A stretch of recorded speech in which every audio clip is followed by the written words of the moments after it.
Exacto, muy buenas tardes. Damos inicio al acto de entregas a ECA 2017 de premios y becas.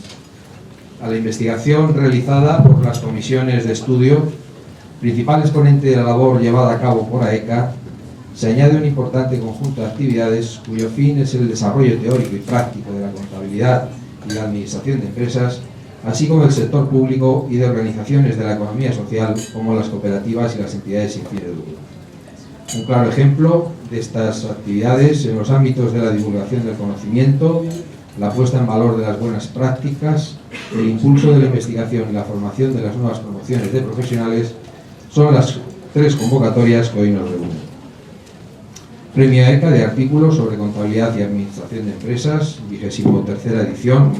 Premio AECA a la transparencia empresarial, 16ª edición. Y Programa Internacional de Becas AECA para estudiantes universitarios de Administración de Empresas PIBE AECA, 24ª edición. Tiene la palabra el presidente de AECA, Leandro Gallón. Buenas tardes, muchas gracias. Sí. Buenas tardes, muchas gracias a todos por su presencia. Y según esta establecido el protocolo, me corresponde hacer la presentación de la conferenciante, ilustre conferenciante que tengo sentada a mi vera, la profesora Aurora García Domonte.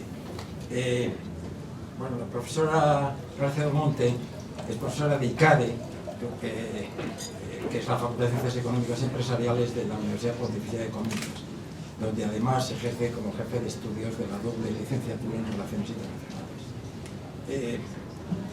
Es licenciada y doctora en Ciencias Económicas y Empresariales, está acreditada como profesora doctora de universidad privada y tiene una amplia experiencia docente, tanto en impartiendo clases de grado, de posgrado, dirigiendo trabajos de fin de grado y de fin de máster, en las materias de contabilidad financiera e internacional.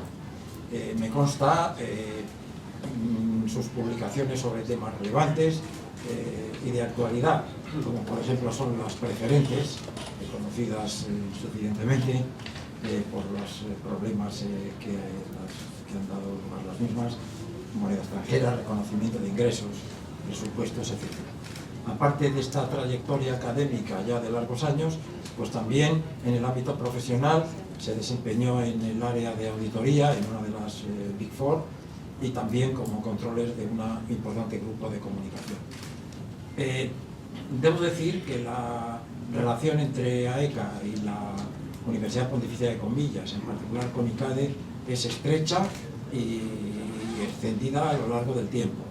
De hecho, pues hemos tenido la suerte de que nos hayan acogido para la organización de actos sucesivos. El Foro de Instrumentos Financieros de AECA, que organiza una jornada todos los años, tiene lugar allí y por nuestra parte estamos dispuestos a que lo siga teniendo. Y también otros actos, como por ejemplo recuerdo ahora pues la presentación de una de las opiniones recientemente emitidas por la asociación, en concreto sobre el tema relativo al EBITDA.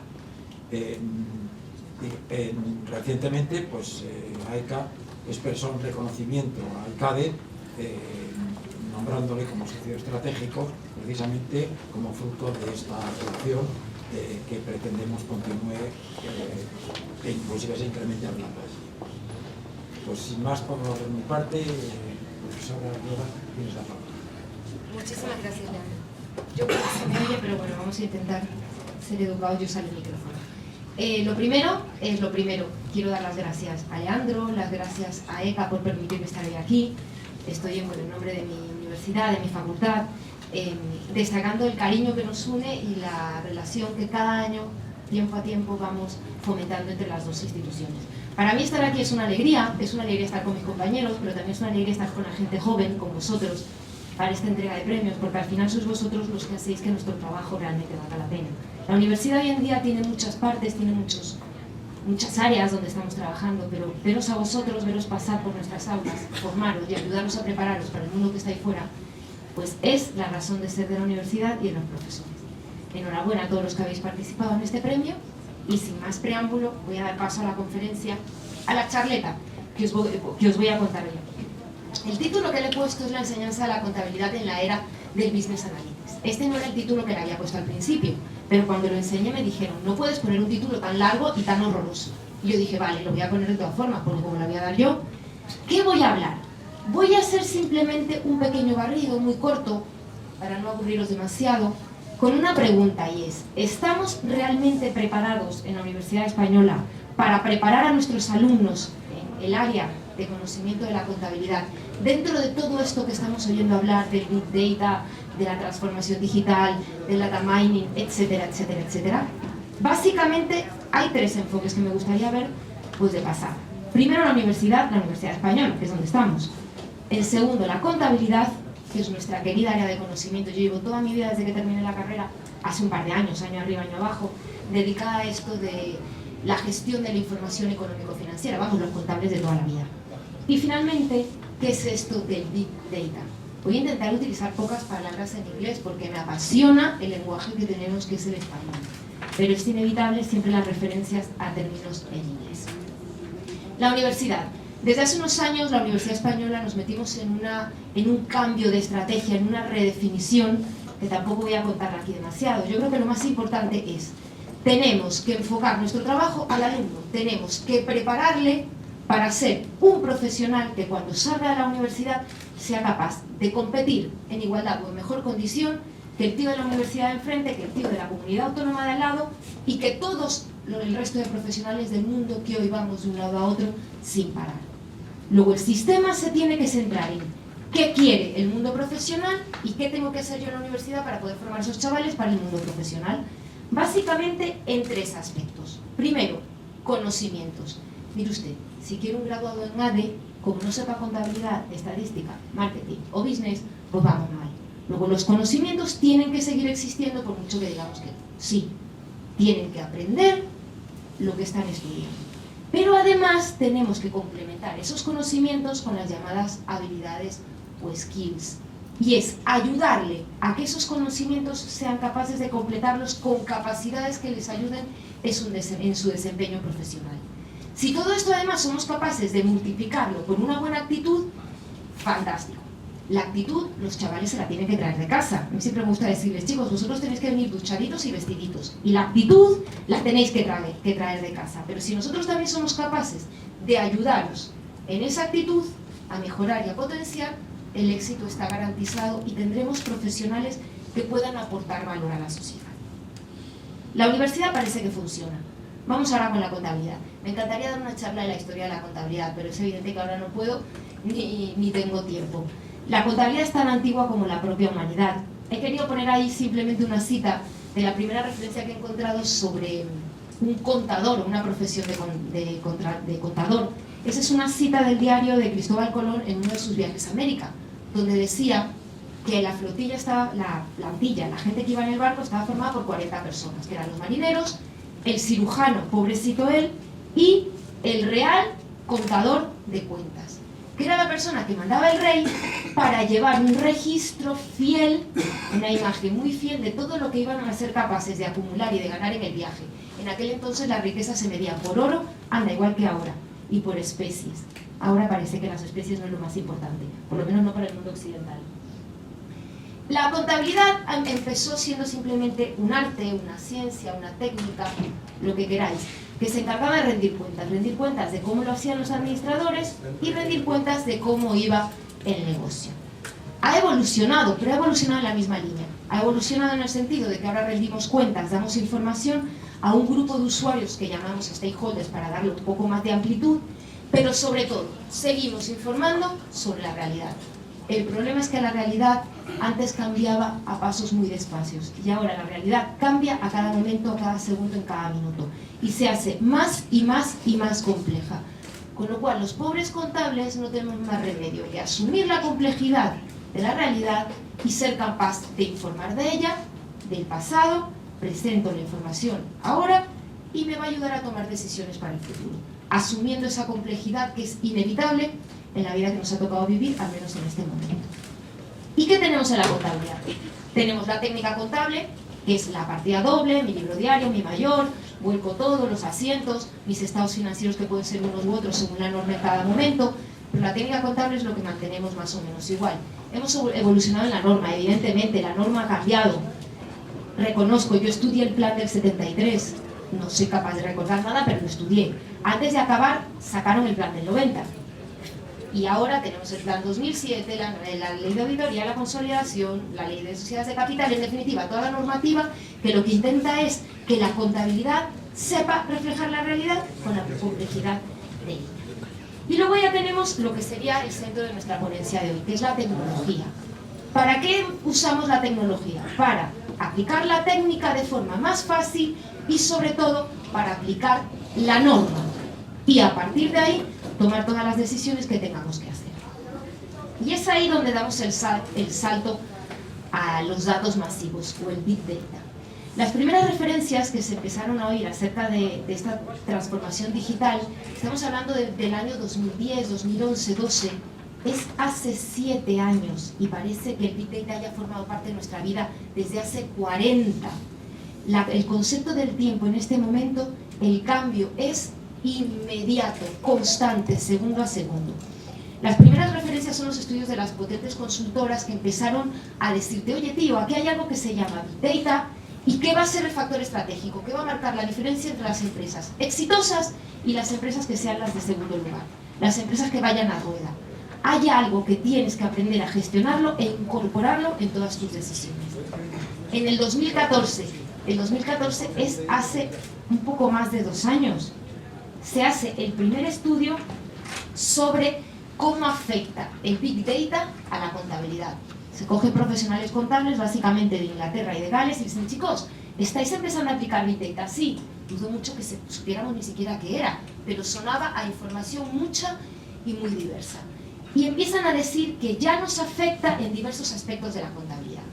Podemos atinar en los modelos de gestión, podemos hacer modelos de riesgos mejores, modelos predictivos, la auditoría se empieza a plantear de forma diferente. En cualquier caso, las cosas están cambiando y tenemos que cambiar con ellas. Ya no hablo de anticiparnos al cambio, tenemos que ir cambiando con el propio cambio. El Big Data. Definir el Big Data, bueno, yo creo que es simplemente la traducción del inglés. Se habla de que del 2010 al 2020 es la década de los datos masivos. Y la mejor definición que encontré es esta. Es transformar el caos en significado. Es entender el caos que hay ahí fuera. No sé si habéis visto la película de Matrix, ya vosotros que sois muy jóvenes, ¿no? Yo sí. Una película donde no paraban de salir letras verdes que no tenían ningún significado, pero los de la película lo entendían. Pues esto es el Big Data. Yo veo muchos datos verdes, letras, números, algoritmos, no sé qué es, pero soy capaz de sacarle significado, y significado útil para la toma de decisiones de la empresa. ¿Cómo vamos a definir los datos masivos? Básicamente son a través de 3 Vs que luego se convirtieron en 5 Vs. Volumen, mucha información, muchísima información, toda la información que ni siquiera somos capaces de imaginar. Información que se genera a unas velocidades imposibles de entender. Se genera rápidamente, somos capaces de capturarlas rápidamente, pero también desaparecen rápidamente. Y si pasa el tren y no has sido capaz de engancharte, lo has perdido, con las consecuencias que tiene. Variedad.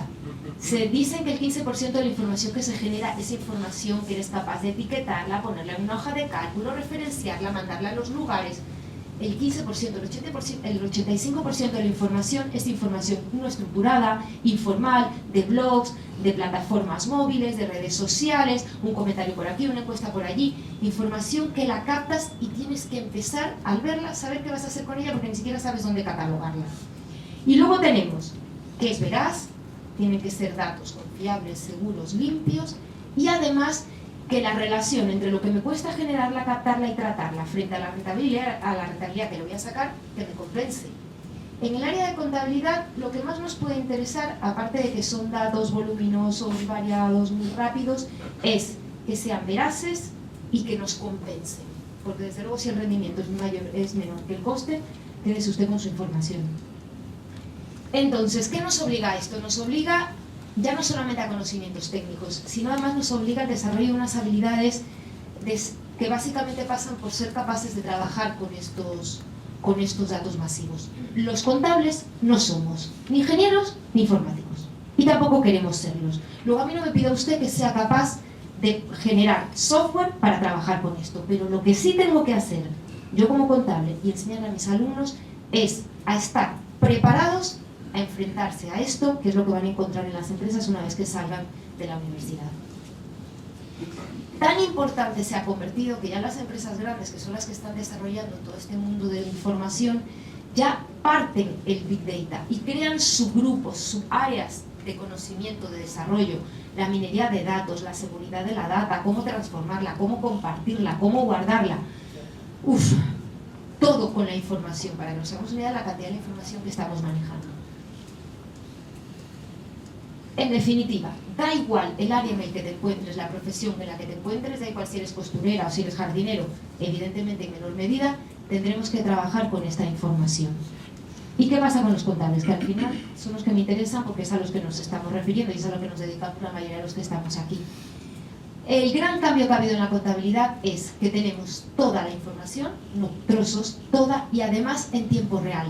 Ya no tengo la información dentro de 6 meses para prepararla, presentarla, y entonces voy a decidir qué me conviene hacer dentro de un año. La información se genera ahora y tengo que decidir ahora, porque si decido mañana, ya no parto con ventaja, ya no voy a tomar la decisión correcta y ya voy a seguir a otro que va a ser el que tome la delantera.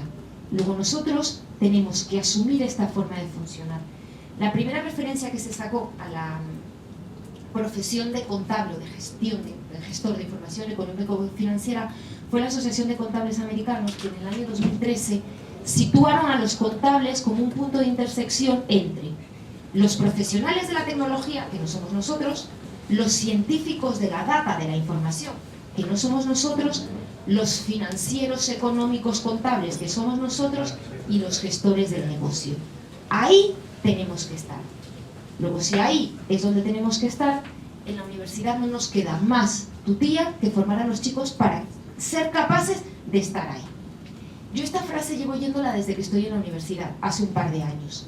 Y es que nos dicen en el mundo profesional, ¿qué queréis de la universidad? Les preguntamos y nos contestan, hay un gap tremendo entre lo que nosotros necesitamos y lo que tú formas. Hombre, evidentemente el mundo de la universidad tiene que tomar decisiones a otro ritmo, siempre con el ojo puesto en el mundo profesional, pero cada uno sabiendo el lugar que ocupa. Ese gap viene porque nos dicen, académicos, tenéis que formar a los estudiantes en el currículum, en la currícula necesaria para la práctica contable. Ya, eso también lo oía mi madre y mi padre. Pero ¿cuál es el problema? Que ahora ese currículum pasa por todas las habilidades necesarias para la gestión de la información. Tenemos que movernos como peces en el agua, en los datos, en la información que los científicos, que los ingenieros, que los informáticos generan. ¿Y cómo lo estamos haciendo? Los primeros cambios, pues un poco lo que se ha empezado a ver desde el 2012-2013, cuando empieza la universidad a reaccionar a esto, es básicamente en dos corrientes. La primera, con los programas que tenemos actuales, con los créditos, con las horas de clase que tenemos, es crear cursos paralelos que complementen tecnológicamente lo que dábamos en las distintas asignaturas, contabilidad, estadística o matemáticas. Otra corriente pasa por decir, no, tiene que ser, cada asignatura tiene que ampliar su número de clases, su número de horas de clase y su tiempo dedicado a la formación del alumno e introducir la tecnología específicamente dentro de cada área de conocimiento. Y es sobre lo que se está trabajando. Hace 5 años había 4 grados, 4 cursitos, ni siquiera grados, cursitos de Big Data aplicados al mundo del business, al mundo del negocio. Hoy en día, como te metas en Google y simplemente te crees Big, te aparecen 174, arriba o abajo, sin exagerar, diversos cursos de grado, especializaciones, posgrados, cursos por aquí, profesionales, menos profesionales, ayudas al colegio. Lo que intentamos es que esta gestión de datos masivos forme parte de nuestra realidad, en todos los aspectos, y por supuesto también los contables, que somos muy importantes en la sociedad. ¿Qué hacemos en mi universidad? Me lo digo en mi universidad porque es la que conozco. Y os puedo contar cómo estamos avanzando en incorporar la gestión de la data en los currículos de nuestros chicos. Contabilidad 1 y 2. Me refiero a las asignaturas de contabilidad de los primeros cursos. Primero, tenemos que enseñarles la técnica. No soy capaz, en los 20 años que llevo como docente, de hacer entender a un alumno la contabilidad si no entienden lo que es un asiento contable. Luego yo enseño técnica contable, el asiento de toda la vida. Me da igual si formata anglosajón o continental, pero el asiento. Lo que sí hemos evolucionado es en la técnica. les hago hacer 3 asientos en un folio, que tampoco viene mal, y sumar con una calculadora, que así se acostumbran, pero luego pasamos a hojas de cálculo. Excel es fantástico, tiene muchísimas utilidades, y empezamos con programas informáticos sencillitos. ContaPlus, ContaWin, ahora se lleva mucho el Contasol porque es gratis. Es software libre, te lo bajas de la red, profesores, alumnos, y trabajamos con él. Luego seguimos con la norma hay que estudiarla, básicamente el PGC. Y para poder trabajar con el PGC y ver las consecuencias de cada uno de las normas de valoración inicial, posterior o la aplicación de la norma, lo que hacemos es trabajar con estados financieros. Trabajamos con la base de datos SABI, que son empresas españolas y portuguesas, con Orbi si quieres del mundo, con Amadeus si quieres empresas americanas. Como te lo puedes descargar en formato Excel, es muy cómodo luego para practicar y trabajar con esos datos. Básicamente, balance de situación, cuenta de resultados, y luego siempre puedes consultar la memoria en aquellos que esta información la cuelguen en sus páginas web. Y luego empezamos, si al final de las asignaturas empezamos a ver como la parte un poquito más complicada. El software no es tan sencillo, y empezamos a poner, hasta ahora ponemos de ejemplo al panadero y a la peluquería de la esquina. Ahora empezamos a poner de ejemplo que hacen las grandes empresas. Telefónica ya no hace un asiento contable. Eso de coge una factura y está el colega picando datos y haciendo el asiento, eso ya no existe. Las grandes empresas están desarrollando software donde los asientos contables sean automáticos. Por poner un ejemplo, la nueva FRS de reconocimiento de ingresos, lo que está haciendo Telefónica, que precisamente tiene una gran variedad de contratos, donde cada ingreso, cada contrato tiene muchas partes, muchas etapas que tiene que contabilizar de forma diferente, lo que hacen es software específico donde el cliente firma el contrato y ya automáticamente se genera el asiento de venta en ese momento y se predefinen los asientos automáticos a lo largo del tiempo para los distintos reconocimientos de ingresos mientras dure el contrato. Con lo cual, ya no tengo un contable, un tío picando, simplemente a otro revisando. La caja, ya no existe una caja como tal. PayPal ha cambiado completamente la forma de contabilizar la realidad de las empresas.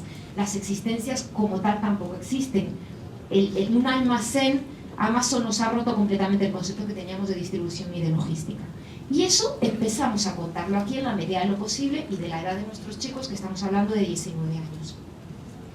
Y luego ya pasamos a las contabilidades de los últimos cursos, contabilidades avanzadas, consolidación, control presupuestario, donde aquí sí que intentamos un poquito más ir al Big Data, trabajar con casos prácticos reales, si podemos tener acceso a ellos, no reales, nos lo inventamos, intentando que parezcan reales.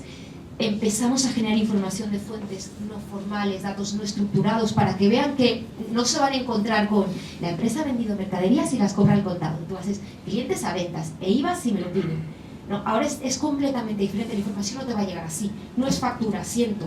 Es hechos que generan asientos y luego tienes que trabajar con ellos. Y además, y ya como parte final, sí me gustaría daros aquí... contaros algunas bases de datos. Hoy en día hay muchísima información, también para los académicos, también para los estudiantes. Empresas de software se dan la mano con empresas públicas y privadas y con universidades, y también las empresas, las grandes firmas de auditoría, para trabajar, para dar a las universidades las herramientas necesarias para formar a los chicos. ¿Tú quieres que les forme? Ayúdame a hacerlo. Por ejemplo, Forbes publica todos los años las 33 bases de datos más brillantes. Y entras, vas viendo según los datos que quieres generar, pero son bases de datos de acceso público, libre y sobre todo gratuito, que la Universidad Española nos viene muy bien. IBM, como una de las empresas de software más grandes del mundo, tiene lo que le llaman la iniciativa académica. Tienen un portal donde te identificas como académico, verifican que no sea, que sea real, realmente pertenezcas al mundo de la universidad, y tienes acceso a una base de datos infinita, e incluso software que no es el que ellos venden, más sencillo, pero que tú puedes descargarte y trabajar con tus alumnos en tus distintos centros universitarios. Lo mismo Teradata, que también es una empresa que se dedica a resolver problemas estratégicos. Esta empresa americana, muy bien, funciona muy bien, muy parecida a IBM, con soluciones de software muy específicas. Y también, yo me di de alta el año pasado, comprobaron que pertenecía a una universidad, claro que la información que me vuelcan, pues tengo que estudiármela, tengo que preparármela, claro que tengo que preparármela, pero yo tengo que entenderlo si quiero que mis alumnos lo entiendan, o por lo menos estén preparados para ello. Y finalmente, por poner un ejemplo de una de las Big Four, traigo a Deloitte, que firma con las Federaciones de Escuelas de Contabilidad de Estados Unidos. Han creado un portal de información económico-financiera de datos para nuestros alumnos increíble. Por poner un ejemplo, simplemente para que veamos ya lo que podemos utilizar en nuestras clases. Esto ya lo estamos utilizando. Te dan una presentación de PowerPoint, además editable, para que tú la adaptes siempre con el logotipo de Deloitte y de la universidad, porque igual que yo lo cojo y puedo aportar, las otras universidades aportan y al final todos trabajamos en red. Pues nos presentan un caso práctico. Mire usted, un caso práctico que tiene una parte de contabilidad toda la vida, pero luego tiene otra parte de gestión de la data. Luego tenemos el enunciado. Es un enunciado, como veis, un caso práctico, una empresa automovilística, te cuento cómo está el mercado, si quieres te referencio a la web para que mires tú y no te voy a contar yo cómo está el mercado. Luego empiezo a darte datos más o menos estructurados, más o menos formales, menos formales, y luego te hago una serie de preguntas. Pero la primera parte de las preguntas, fijaros, pensamiento y análisis crítico, donde nos dicen, ¿cuál es la pregunta? Si no soy capaz de hacerme la pregunta adecuada, no voy a encontrar la respuesta adecuada. Luego piensa, analiza. Luego vas a ser contable, luego vas a utilizar los datos contables, pero empieza pensando. ¿Qué es lo importante? ¿Qué te falta? ¿Qué hipótesis tienes que asumir? ¿Eres capaz de buscar la información en otro sitio? Y a partir de ahí ya jugamos con datos financieros, de previsiones, más analíticos, más contables, para luego al final darnos una presentación. De nada nos vale hacer las cosas bien si no somos capaces de vendernos. En eso los chicos hoy en día lo saben hacer bastante mejor que nuestras generaciones. Tienes que ser capaz de transmitir lo que has hecho y además transmitirlo bien. A mí me encanta cuando mis alumnos me dicen, es que yo no sé hablar en público, es que me da corte. Macho, lo siento. Es el mundo que te ha tocado vivir, ¿me entendéis, verdad? Perfectamente. Y finalmente los datos, el Excel, también te ponen un Excel, es la plantilla más fácil. Luego otros programas más complicados que no me los he descargado, donde tienes datos, pero no son datos todos que utilices ni perfectamente estructurados, datos que tienes que buscar cuáles te hace falta y cuáles no para hacer el cálculo que ellos te piden. Gracias, Patricia. Y ya para terminar, a modo de conclusión, porque voy en tiempo, ¿verdad? Bueno, no me van a decir nada. Ya para terminar, a modo de conclusión. En la era de la transformación digital nos está afectando a todos y a todos. Todo y todos generamos información. Hay quien dice que una hora del mes de junio del 2017 generamos tanta información como una generación completa de nuestros padres o de nuestros abuelos. Ahora tenemos que trabajar con esa información y utilizarla para ayudarnos a tomar decisiones estratégicas adecuadas. El contable aburrido, coñazo, que no hacía más que meterse haciendo asientos, ya no existe. Hace muchos años que ya no existe, para muestra un botón. Pero está claro que ahora tenemos que ser imaginativos, creativos, adaptarnos inmediatamente al cambio. Tenemos que enseñar a nuestros chicos a ser maestros contables, pero habilidosos, que me encanta esa palabra, y analíticos. KPMG ha publicado las 10 habilidades que en el 2020 todos los profesionales deben tener al salir de la universidad y al entrar en el mundo profesional. Permitidme, a mí me da la risa, porque claro, yo leo estas 10 habilidades o skills y la mitad de ellas me lo decía mi madre cuando tenía 14 años. Hija, ¿cuándo tendrás juicio y sabrás tomar decisiones? Claro, pero nosotros tenemos a los chicos con 18 años y con 22 años les voy a sacar con estas habilidades, ¿no?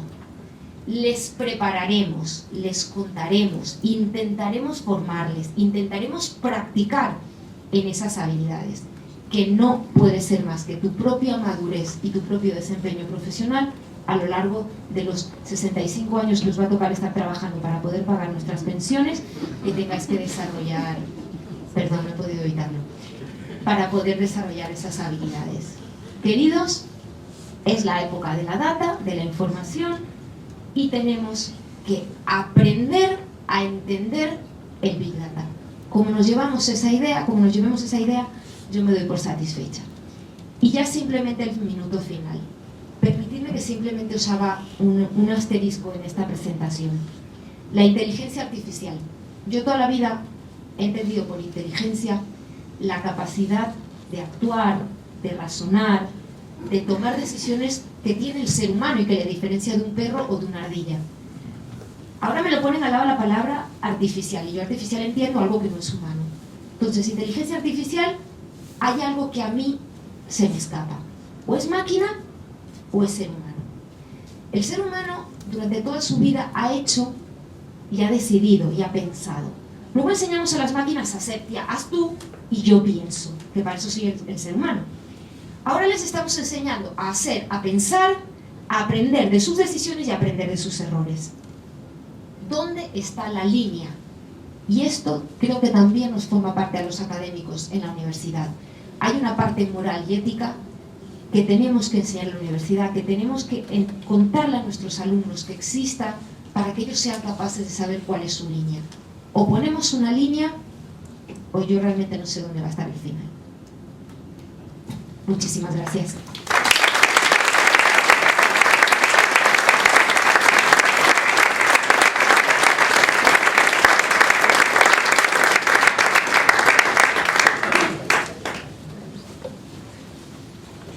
A continuación, el presidente de AECA hace entrega de la escultura de la asociación a doña Aurora García Lomonte, obra del escultor José Luis Fernández.